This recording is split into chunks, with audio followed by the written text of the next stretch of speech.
Ever wondered why boxing, a sport that involves hitting, is often referred to as the sweet science?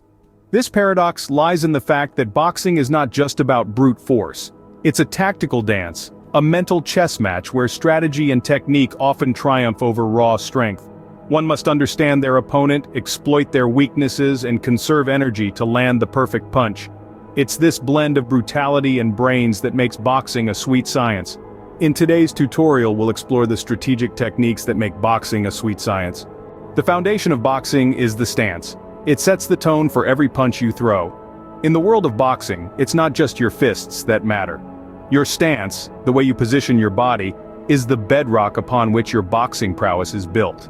The importance of a good stance cannot be overstated. It's akin to the roots of a tree, providing stability and balance, even in the face of a storm. In the ring, a good stance keeps you grounded, ready to launch into a punch or swiftly dodge an incoming blow. It's the fulcrum of your movement, the pivot of your power. It's what keeps you standing even when your opponent is throwing their best shots at you. Now let's delve into the details of a basic boxing stance. First and foremost, your feet should be shoulder width apart. This position gives you a solid base, ensuring you're neither too spread out nor too bunched up. It's the sweet spot for maintaining balance, allowing you to move quickly and efficiently, whether you're stepping in for a punch or stepping back to evade one. Your non-dominant foot should always be forward. If you're right-handed, this means your left foot is in front, and vice versa.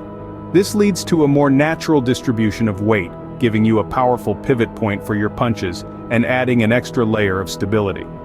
Now let's talk about your hands. They need to be up, protecting your face. Imagine you're holding a shield, one that guards your most vulnerable area. Your fists are not just weapons, they're also your armor. They guard against headshots, protecting you while you plan your next move or recover from a punch. In essence, a good boxing stance is a delicate balance between offense and defense. It's a stance that prepares you for both delivering punches and evading them. It's the stance of a warrior, ready for battle yet wise enough to protect themselves. Remember, a solid stance is your first line of defense and the launching pad for your offense.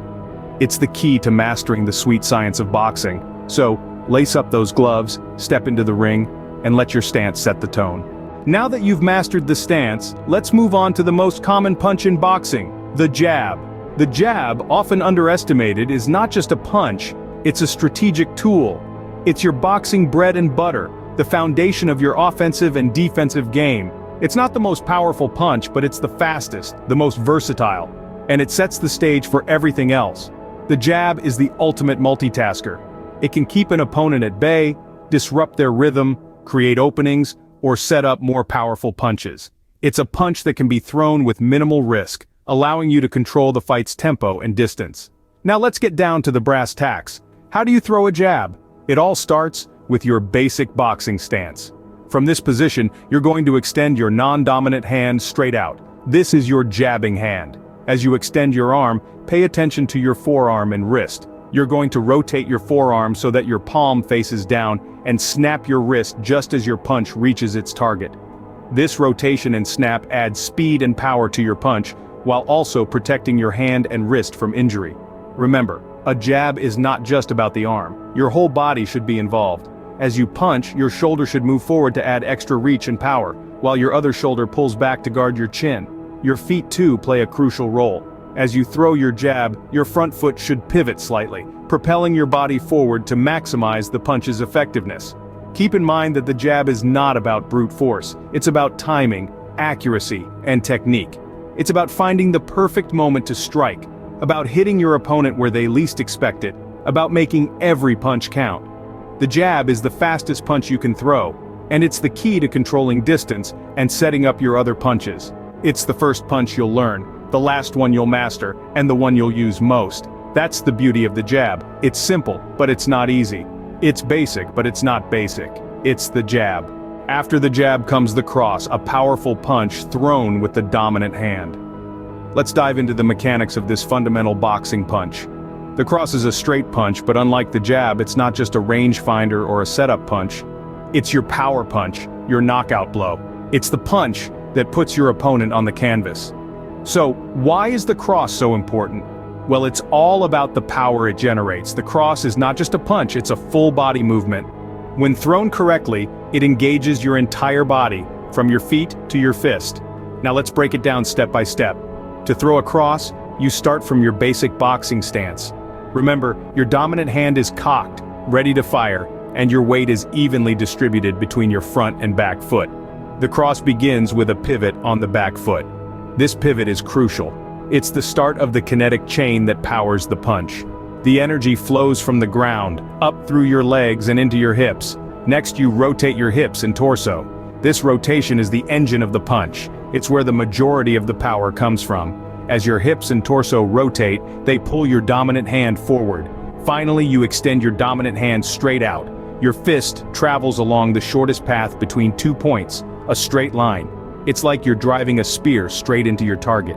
Your palm is down, and your thumb is tucked in. You hit with the knuckles of your index and middle finger.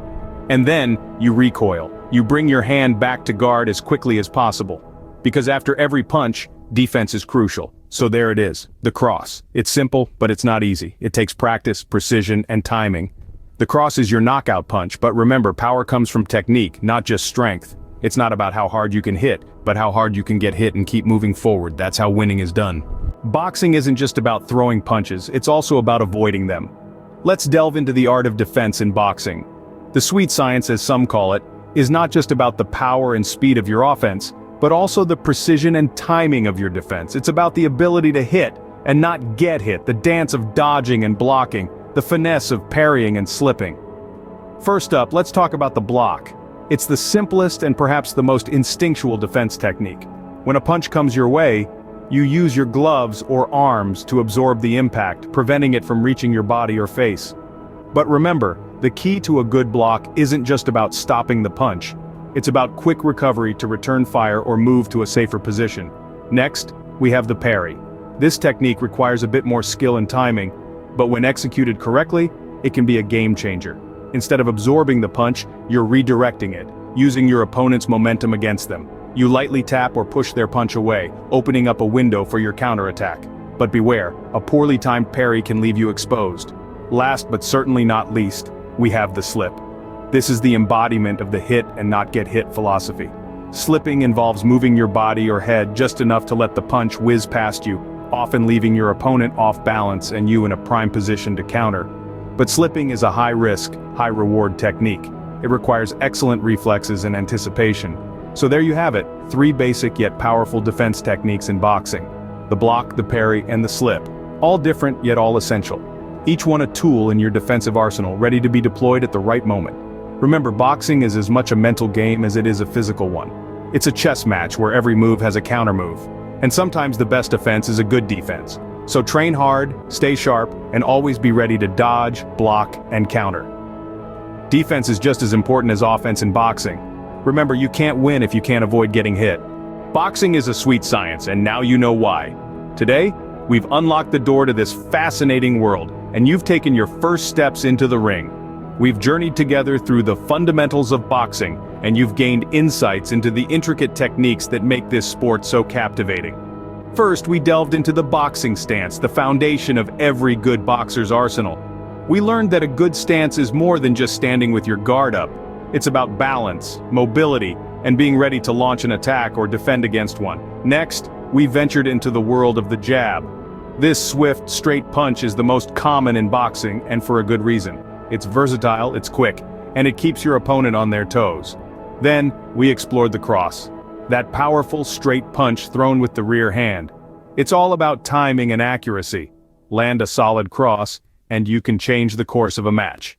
We also discovered the importance of defense techniques. Blocking, bobbing, weaving, slipping. These are the techniques that can keep you in the game when the going gets tough. So, there you have it. The stance, the jab, the cross, and defense. 4 fundamental elements that, when mastered, can truly make boxing a sweet science for you. Remember, boxing is about technique and strategy, not just strength.